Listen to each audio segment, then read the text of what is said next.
It's Peaches here, and this is Peaches Pit Party, the podcast. A lot of puh sounds with that title. A replay of today's full show, which you can hear weekday afternoons live on K-Barrel 101. I hope you like what I have to say, and if not, well, then I'm sorry, not sorry. Enjoy. Howdy there. Yeah. Figured I might as well start the show differently. What's up? How's it going? It's Tuesday. Yippee. Peaches Pit Party kicking off here. If you want to get a hold of me, as per usual, you can call 208-535-1015. I was trying to dig up a question to Peach Their Own for the 4 p.m. hour. Scrolling Ask Reddit as per usual. This one's intense. I'm not going to ask it, but I just want to point it out on the air here. You're bleeding out profusely after a fatal car accident, only have 3 minutes to live. What song do you want playing in the background? Well, obviously, Tub Thumping Chumbawamba, number one. Oh boy, someone put Karma from JoJo Siwa. The End from The Doors, Staying Alive by the Bee Gees. Yeah, this could be a funny question, but it could also cross the line for some people. So I'll find a different one to Peach Their Own later this afternoon. Anyway, hope you're doing well. Later tonight, there is the Idaho Falls. What is it called again exactly? I need to look this up. I don't know why I didn't have this pulled up. I didn't plan on talking about it. I just thought of it last minute, considering it is Tuesday. Where is the proper paper? This is great radio. The great radio of me trying to find a paper to help me talk about this on the air here. Scrolling down. Oh, yeah, the River Concert Series with the Idaho Falls Arts Council every Tuesday evening from now to late August on the Greenbelt stage located between D and E Streets on Memorial Drive. Grab yourself a picnic dinner, your favorite lawn chair, bring the whole family to the river for a night of music. Today, it is the Jazz House Big Band. So you got big band music. That sounds like an elegant evening. Big band music with a picnic dinner. Might as well ask that person out on a first date especially. Set the standards high and then, slowly let them down as time goes on if they decide to go with you on a second date, that sort of thing. The River Concert Series with the Idaho Falls Arts Council, once again, every Tuesday evening from now to late August on that Greenbelt stage right there, located between D and E Streets on Memorial Drive. Go see the Jazz House Big Band. There's a new act each and every single week. It's only right that I'm the tall guy here, so I got to do the tall people news. My version of freak news, which if you want the real freak news, you can listen to that every single weekday morning, 7:45 a.m. during the Victor Wilt Show. I saw this guy pop up over the weekend, and I heard about his name before. He's a basketball player that plays for this high school called IMG Academy, which I think is one of those schools where they only really, get athletes ready for the D1 level, the Division I college level, and then eventually pros. It's not necessarily a school you want to go to for your education. It even says right there, IMG Academy, Elite Athletics. Well, it says Elite Academics, but I've met a lot of those football players from there, or from, different types of schools like this around the country. Not necessarily the brightest bulb out of the bunch, but yeah, it's more so sports driven. This guy is 7'9", a whole foot taller than me. His name's Oliver Thoreau or something like that. Oliver Roux. Yeah, Rieux. 7'9". And there were some stats here that I had pulled up. Where is that paper? Why don't I have this prepared at all? Yeah, at 8 years old, he was 6'1". By sixth grade, he was almost 7 feet tall. And now, as an incoming college freshman, he's listed as 7'9", poised to be the tallest college basketball player ever. At 10 years old, I was 5'8". By sixth grade, I was about 6'3", 6'4". Left middle school, freshman year of high school, I was 6'6". And then at the end of high school, of course, 6'9". Again, a foot taller than me. How does this guy really fit in a car? Like, I have the same usual questions people come up to me and ask. Well, not necessarily the car thing, but, there's always like, whoa, how tall are you? I feel bad for this poor dude because I understand completely. There's always those people that will come up and ask, how's the weather up there? And I really want to do the Wilt Chamberlain thing and, spit down and say it's raining, but of course can't do that. It's inhumane. And then there's, the usual like, oh yeah, I have a cousin who's about 7'5". Don't care. They announced the the class of 2025 for the Hollywood Walk of Fame. Some of the names for the Walk of Fame that are going to be added to it: Prince, Jane Fonda, Matt Stone and Trey Parker of South Park, which, I mean, it's cool and all to have the star on the Hollywood Walk of Fame, but you have to pay for it, which is very weird, right? Like, you have to pay for your own star if you're already a famous person. Back when I was a kid and would go to Hollywood and see the stars there, I was like, oh, this is an honor. Like, if you're really that level of an actor, that level of an entertainer, you earn one of these, and people can take photos with your star. Muhammad Ali has the only star that is not walkable. You have to take a picture with it on the wall. He didn't want people stepping on his name. So I respect that. It is funny, though. My buddy Matt lives on Hollywood Boulevard and around the corner from this Hollywood Walk of Fame. So usually whenever I'm back home, we're going to go for a hike. We'll stop by one of the CVS stores right there next to the Hollywood Walk of Fame. So usually, I think I step on Betty White every single time. I step on her star. Yeah. Highly deserving. Yeah. Betty White deserves her star on the wall as well. I don't know why people are stepping on the Betty White name. Come on now. Johnny Cash hurt on K-Barrow 101. Speaking of I hurt myself today, what an idiot this German model is. She decided to spend $162,000 on the leg lengthening surgery. I've talked about this plenty of times on the show before. It's essentially for those short people that, want to be taller, so they spend a ridiculous amount of money to have these proportionally wrong legs. And this lady is a prime example of that. She looks like the Slenderman with a blonde wig on her head, and it's awful. She's a model. She's very, very, very skinny. She was 5'5", and she's undergone several leg stretching operations since 2016, adding 5.5 inches to her physique, leaving University Hospital in a wheelchair with bandages on her newly elongated limbs. Yeah, I think she's 6 foot now.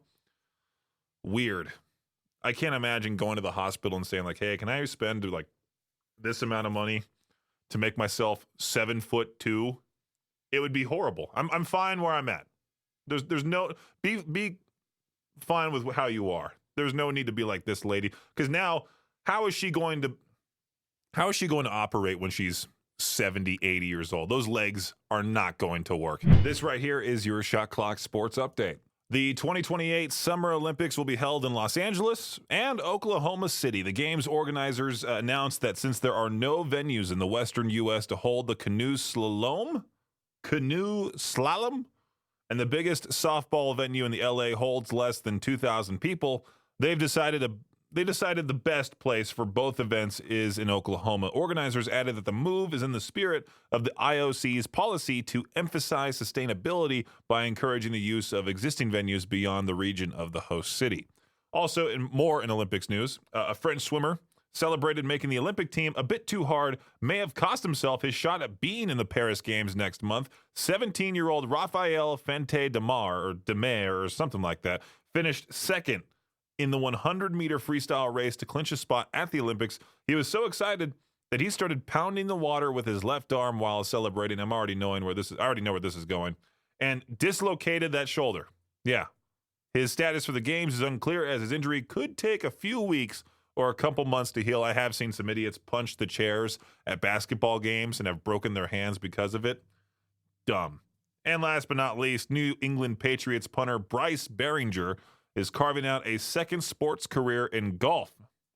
Behringer won the 2024 Massachusetts Amateur Qualifier at Stockbridge Golf Club, which secured him a spot in the Massachusetts Amateur Championship on July 8th. And this isn't the first time that Behringer has tried to get somewhere on the links. He said, I tried qualifying a few times back when I was at home living in Michigan and never made it through.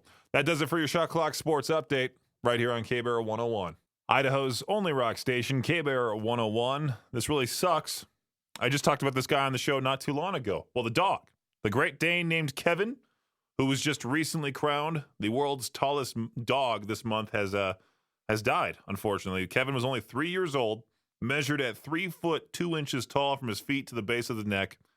His owners, Tracy and Roger Wolf of Iowa, were devastated to share the news of his passing. They say Kevin died following an unplanned surgery after falling ill, and they posted about the whole thing on Instagram. How long is it appropriate to then get a new dog? Are they going to go for a Great Dane again? That's a question that comes to my mind is like, if you own a certain breed, maybe you feel about that breed, they pass on. Do you move on to something different? Do you take other people's advice when it comes to adopting a dog? Do you say, hey, if a person tells you, don't go for the Chihuahuas, would you avoid the Chihuahuas?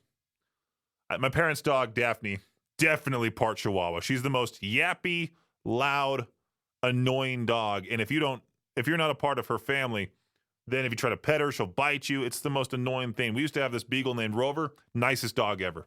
Hardly ever barked, only barked when he wanted to go outside, and he would just bark once. Daphne barks at everything, and it's terrible. And she's the reason why one of the many reasons why I don't want any future pets. And she would make opening up the front door a terrible thing to do. We would tell people ahead of time not to ring the doorbell. And then my dad, still to this day with Daphne there, if he's expecting company, he'll watch the front window to make sure that if he sees them coming up, he'll exit through the side door of the house to go meet them outside. Because if they come up to the door, then she'll go bark and be crazy, and it all becomes a nightmare. It's just, yeah, Daphne, she's fun in some cases, but most of the time she's terrible. It has been at least 5 days that this meme has flooded my Facebook feed, my Instagram feed. I'm talking about the Hawk Tuah girl. Yeah, I'm not going to go into detail about that meme specifically because it'll trigger a JPA, a Jade Pucker alert. But I guess that girl was getting talked about on Howard Stern's show. And TMZ shared an article about Howard Stern saying that that girl's dad must not be proud, which is funny enough because, Howard Stern put on the most offensive radio show of all time. He's done way worse stuff with way worse people. And he's over here now, fast forward 30 years. Oh, this girl's terrible. He needs to retire. When is somebody going to tell him to get off the air? Do people actually walk up to him and say, hey, like, you've turned into Don Imus, your mortal enemy? Like, you just stink now? That sort of thing? I don't think he really even leaves the house. If you watch his show online, he's in his basement studio, and he lives in a mansion in Florida. He pretends to be in New York. And then when he interviews these celebrities, he has to do it through like a TV, which would make it a whole lot easier, I would think. But at the same time, it's just not even worth it anymore. I mean, he's made his money. It's time for his career to be over with. This past Saturday, a Korean air flight dropped 25,000 feet in 5 minutes when its plane pressurization system failed. The aircraft, of course, was a Boeing 737. Wow. I don't want to rag on Boeing on the air. They might come after me next, They turn around for an emergency landing in some place after being in the air for 1 hour.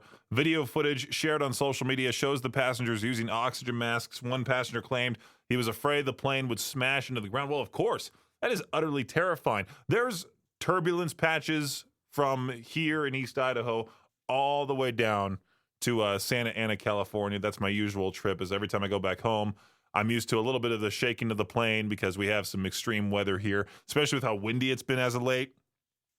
But it's utterly terrifying for the plane just to drop a little bit, let alone 25,000 feet in 5 minutes. I mean, you would think it'd be more so like an extreme version of one of those rides at like Disneyland, for example, like the Tower of Terror, where you fall and you have that weird feeling inside you. This would be just, what? Oh no, this is it. I'm done for. It's scary. You see this type of thing, you go, man, what an idiot. Why would you participate in this? A woman participating in a one-of-a-kind, very intimate experience with Arctic wolves was attacked by the animals in a French zoo. That's right. The woman is staying at a lodge in Thory, Thoiry Safari Park, somehow walked into the safari zone. 3 wolves bit her neck, back, and calf. Fortunately, her injuries were not life-threatening, and the woman is being treated to a hospital.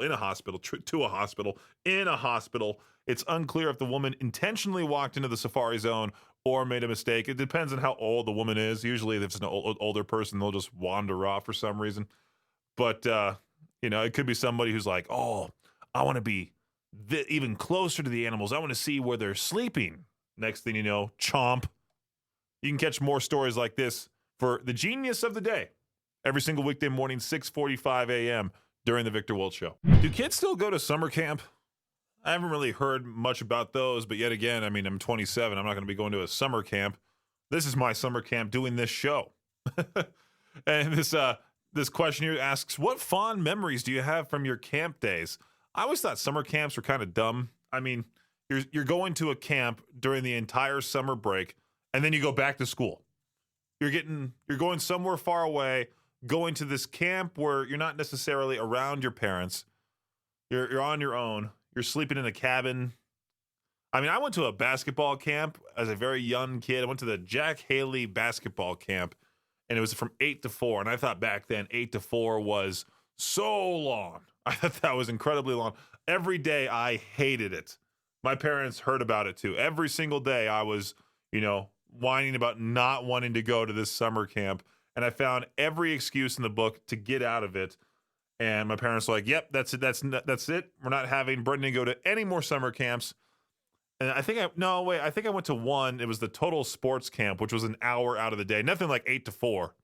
And it was an hour weekly where you would get to play sports, and that's about it. It wasn't instructional, detailed steps on how to play the game of basketball that this Jack Haley sports camp was. And yeah, it was just an awful experience. Was seeing something here about the rise of the NEETs. It stands for not in employment, education, or training. So it's people who are not working in school or in any kind of training program. And a lot of these NEETs, many of them young adults, are NEETs by choice.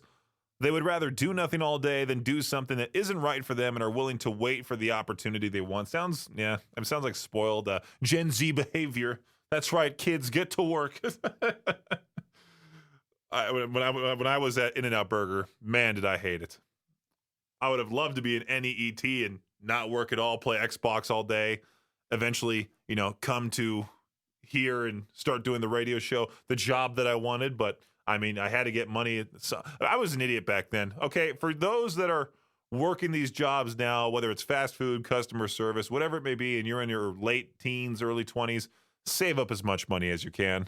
Don't be like me and spend it on stupid T-shirts that you're going to wear like only occasionally. Back then, I would buy a whole bunch of dumb stuff, and I wasn't necessarily saving anything. Now I'm kicking myself because of it.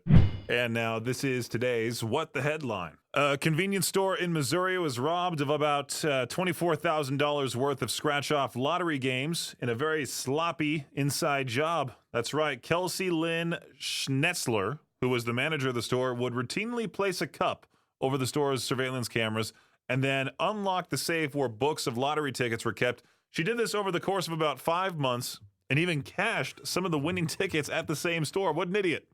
Schnetzler fessed up to the crime in a written statement provided to police. She will appear in court next month. Ouch. I don't understand really the whole willingness to buy lottery tickets, really, even the scratch-off tickets. Whenever I get those for Christmas, I'm like, oh, great, what a waste of money. And I'll just fill them out. They're all losers. Or if I do win, it's like $2. Yippee. K-Bear 101, Idaho's only rock station. Some Taylor Swift fans, they're developing amnesia. Some of them are experiencing a blank space the day after seeing her concert. Some TikTok user literally said, I have post-concert amnesia because why do I not remember the Eras tour at all? Like I was there and no, it was the time of what does that say? I don't know, but she's asking essentially, why do I not remember it? So experts say the rush of adrenaline could impact memory. The emotion of the situation can mean people are so immersed in it and emotional that the details of the event aren't as well formed as they might expect. I do want to see the conspiracy theorists go crazy with this one. For a little while there was people saying something weird is happening at the Doja Cat concerts. And there was videos everywhere of these people just falling at her shows because, one person falls in a crowded space and it has that domino effect. The next person falls and pretty soon, more and more people are falling. These conspiracy theorists were saying they're blasting energy out into the crowds to knock people over. I can't wait to see what they have to say about Taylor Swift using the Men in Black device to make people forget her shows and then, go back for more when she goes on tour again in that same area. K-Bear 101, it is now that time to talk about today's To Peach Their Own question. Once again, I was scrolling Ask Reddit, like I said at the very beginning of the show. I was scrolling it, found this one that was, interesting. And it's been a subject of a conversation I had with my friends literally just this past weekend, talking about which video game out of all the games you played did you put the most hours into? Are you still putting hours into that specific video game? My buddy Christian, obsessed with Destiny 2. I can tell every single time he's playing it because he'll go quiet, and then out of nowhere, all you hear is like this loud groaning sound, and then he'll start getting even worse and worse, and next thing you know, he's unbearable. We have to mute him or kick him out of the Discord call just because he's so annoying, and he continues to play that game no matter how mad he gets. And Gamer Rage is funny to me. I sit there and laugh at him. He's over there hitting himself with a controller. I'm just laughing like, dude, it is not that intense. It is not, you don't need that level of, what's the word I'm looking for? Forget it. But and I'm scrolling these answers here on the Ask Reddit thread. Top answer, old school RuneScape. I remember playing that in like the 4th grade. This guy said he got like 8,000 to 9,000 hours in it, and he hasn't played it for 5 years. And this other guy was disappointed nobody found World of Warcraft posted using the search. How is that not on there? There's a lot of hardcore World of Warcraft players, which, I mean, that's a really old game now, isn't it? I think it is. To Peach Their Own, 208-535-1015. Call in now. Which video game out of all the games you played did you put the most hours into? Hey, K-Bear, what video game have you put the most hours into? I got to say Counter-Strike Source. And how many hours do you estimate? Estimate probably about 6,000 or 7,000. I was going to say 6 or 7 rookie numbers. Come on now. The 1,000 makes it a whole lot worse. Yeah, no, that was one that I was into for quite a while. Let's just put this other person on the line too here. Hey, K-Bear, how's it going? Oh, I'm doing all right. How are you? Doing great. I have this listener on the phone saying he put in 7,000 hours. And what game was it again? Counter-Strike Source. Counter-Strike Source. Now, how many hours do you have for your choice?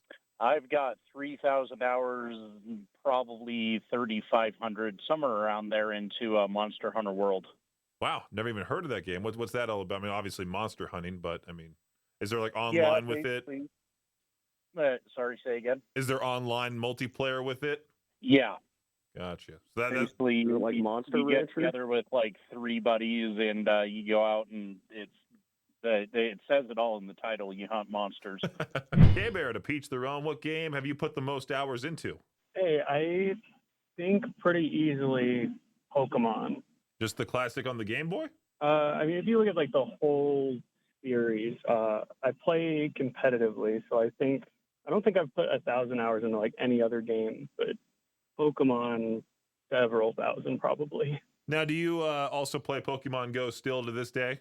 Pokemon Go? Yeah. Or I every once in a while I'll re-download it, depending on if I live near any Pokestops. Yeah, I still see people playing that game to this day, and it's like, I wonder if I should just give it another shot. I played it back when it was brand new, along with everybody else, and then that game, got boring after a while because they only had Generation 1 Pokemon, and then, down the line, they started finally adding more, but I was already over it by that point. Hey, K-Bear, how's it going? Hello? Are you guys still doing the stuff about video games? Yeah, there's a Peach Their Own question. What game have you put the most hours into? I've put about 500 hours into Stardew Valley. Oh, I love that game. That is one of my, I don't know if that's a guilty pleasure, but Stardew Valley is so addicting. I stayed up till 2 a.m. one work night just playing that with my buddy Austin. It's great. Oh, exactly. It's full of lore. It's full of fun. You get to fight. You get to fall in love. It's everything you need. I think the developer was making a new game like Chocolate Valley, Chocolate something. It was like some sort of, it was pretty much the same thing as Stardew Valley, but it's chocolate. I forgot what the title is. Yes, he is. It's a witchcraft and chocolatiering based one. It's very cute. It's not done yet. But he did also just come out with kind of a tiny press release saying that he was originally planning on not doing any more updates to Stardew, but that he's changed his mind and he could keep updating Stardew until he dies. Oh, so. Good. I'm glad he's not like the guy who created Flappy Bird, who just took the whole app off the App Store and was like, this is driving me nuts, sort of thing. K-Bear, how's it going? Not too bad. Was calling to let you know I mean, it's kind of a toss-up between two, but the video game that I've spent the most time on, it's either Borderlands or Borderlands 2. I'm not 100% sure which, because I've spent a lot of time on both. I personally think the second one is better than the first, or it's more fun than the first. I think the first, of course, is great because it's the OG, but the second one with Handsome Jack as the villain, it's just a whole lot of fun. Are you excited for the movie? I am. Yeah, me too. I am. Yeah, it's gonna be. I can't wait. It's gonna be a fun watch. It's a very weird cast, and I've talked about it with Victor on the air, but I'm still heavily anticipating it to be released. And I'm so gonna watch it the very first night it's out. Thanks for listening to Peach's Pit Party, the podcast. If you enjoy the show, please share, subscribe, and rate the podcast. Peach's Pit Party is hosted by me, Peaches, and is a production of Riverbend Media Group. For more information or to contact the show, visit riverbendmediagroup.com. Until next time, Peach out.